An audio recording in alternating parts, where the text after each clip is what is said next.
नमस्कार, आप देख रहे हैं चाणक्य न्यूज और मैं हूं आपके साथ मानवी ठाकुर। आज की कुछ खास खबरें। छत्तीसगढ़ विधानसभा में मनरेगा से जुड़े जीरामजी मुद्दे पर मंगलवार को सत्ता और विपक्ष के बीच तीखी नोकझोंक देखने को मिली। नेता प्रतिपक्ष डॉक्टर चरणदास महंत ने इस मुद्दे पर स्थगन प्रस्ताव लाते हुए सरकार पर गरीबों के काम के अधिकार को छीनने का आरोप लगाया। महंत ने कहा कि यह मामला गरीबों, मजदूरों और आदिवासियों के रोजगार से जुड़ा है। उन्होंने आरोप लगाया कि सरकार की नीयत गरीबों के पक्ष में ठीक नहीं है और छत्तीसगढ़ सहित पूरे देश में गरीबों के काम को खत्म कर बड़े उद्योगपतियों को आगे बढ़ाने की कोशिश की जा रही है। उन्होंने कहा कि पहले पंचायतों के माध्यम से जो काम तय होते थे, अब वे दिल्ली के इशारों पर तय होंगे और मंत्री जो चाहेंगे वही काम होंगे। इससे गरीबों को काम नहीं मिलेगा और बड़े लोगों के काम का प्राथमिकता दी जाएगी। महंत ने इस मजदूरों के पेट पर लात मारने के जैसा बताया है।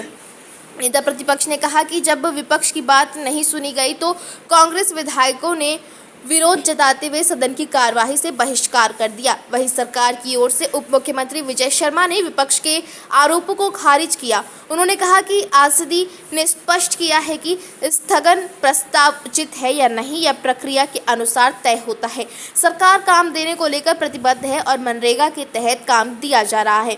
उन्होंने कहा कि जीरामजी में 3 प्रमुख पहलुओं अधोसंरचना, रोजगार और आजीविका विकास पर काम किया जाएगा। विपक्ष द्वारा लगाए जा रहे आरोप बेबुनियाद हैं।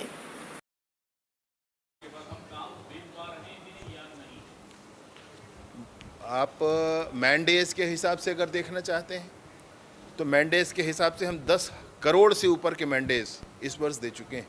इससे पहले भी यही आंकड़ा था। पिछले वर्षों के मैंडेज से अधिक, मेरे पास अभी भी इसकी जानकारी पूरी है, उससे अधिक हम दे चुके हैं।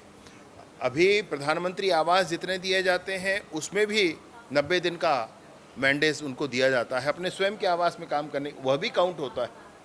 इसलिए काम दिए जाने में कोई संशय नहीं है, कोई परेशानी नहीं है, दिया ही गया है। अब जब जीरामजी के नए प्रावधान के स्वरूप में आ रहा है तो जब अभी रूल्स आ जाएंगे, अभी हमने जो जीरामजी का प्रावधान देखा है उसमें 3 बातें हैं। उसमें एक तो अधोसंरचना का विकास है, रोजगार है और तीसरा कौशल उन्नयन का भी है, आजीविका विषय है। आजीविका एक विषय ऐसा है जो इसमें जोड़ा गया है। अधोसंरचना के विकास में राज्य सरकार की सहभागिता ली गई और इसलिए मैं सोचता हूं कि अधोसंरचना के ज़्यादा कार्य अब हम मिल करके कर पाएंगे। और आजीविका का जो विषय है ये नया जुड़ा है, जो आवश्यक है गांव-गांव तक, उस विषय पर भी काम कर पाएंगे। इसलिए एक कदम आगे बढ़ रहे हैं। जैसे कि एक कदम आगे हम धर्म स्वातंत्र अधिनियम के विषय पर बढ़ रहे हैं। जैसे कि हम ये मानते हैं कि एक्ट को समसामयिक होना चाहिए, कि जब ये लगता है कि बनाए हुए पुराने कानूनी प्रावधान अब और उन्नत होने चाहिए, जब ऐसा लगता है तब हम उस काम को करते हैं। वही बात हमारे धर्म स्वातंत्र अधिनियम के साथ है और वही बात मनरेगा से आगे गांधी जी के आराध्य भगवान राम के नाम पर आगे बढ़कर जीराम जी के माध्यम से किया जा रहा है।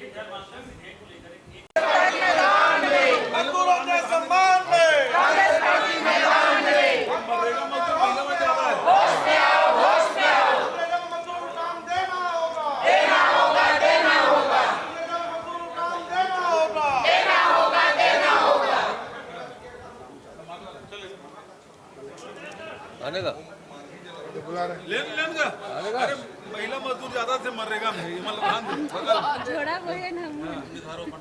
चल ले बोल। साथियों, आज हमने विधानसभा में स्थगन प्रस्ताव प्रस्तुत किया था मनरेगा के संबंध में। ये सिर्फ नाम बदलने का मामला नहीं है, ये गरीबों के काम के अधिकार को गरीबों से छीनने का मामला है। उनने सिर्फ नाम नहीं बदला है, उनने सिर्फ नीति नहीं बनाई है, उनका नियत पूरी तरीके से गरीबों के पक्ष में खराब है, ठीक नहीं है। वो यहाँ के गरीबों को, यहाँ के मतलब सिर्फ छत्तीसगढ़ के नहीं, भारत के गरीबों को समाप्त करके, काम को समाप्त करके वो बड़े बड़े उद्योगपति को आगे करना चाहते हैं। ये उनकी नियत है और ये हमारा अधिकार है।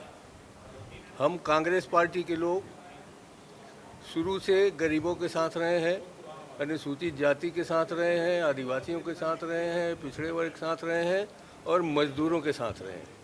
इसलिए हमने कहा कि हमारी बात सुनी जाए, हमारे काम के अधिकार जो छीने गए हैं, हमारे हाथ जो काटे जा रहे हैं, हमारे हाथों को जो काम दिया जाता था पंचायतों के माध्यम से, उसे आप छीन करके सिर्फ अपने इशारे पर, छत्तीसगढ़ सरकार के इशारे पर नहीं, दिल्ली के बड़े बड़े लोगों के कहने पर उनके मंत्रीगण जो चाहेंगे वही काम होगा। आपका कहा हुआ काम नहीं होगा, पंचायत का कहा हुआ काम नहीं होगा, सरपंच का कहा हुआ काम नहीं होगा। इसलिए हमने आज इस विषय को यहाँ लाया था। हमारे को विपक्षियों के द्वारा जानबूझ करके नए नए बातें शुरू करके इस बात को सुनना भी नहीं चाहते थे, इस बात को रखने देना नहीं चाहते थे। और हम कह रहे हैं कि ये मजदूरों के पेट में लात मारने के बराबर है। ये मजदूरों को काम न देके उनको फिर से गरीब बनाने का मामला है। इसे सुनिए। अतः जब ये बात नहीं सुनी गई तो हम लोगों ने आज बहिष्कार करके अपना यहाँ से चले जाएंगे। आज हम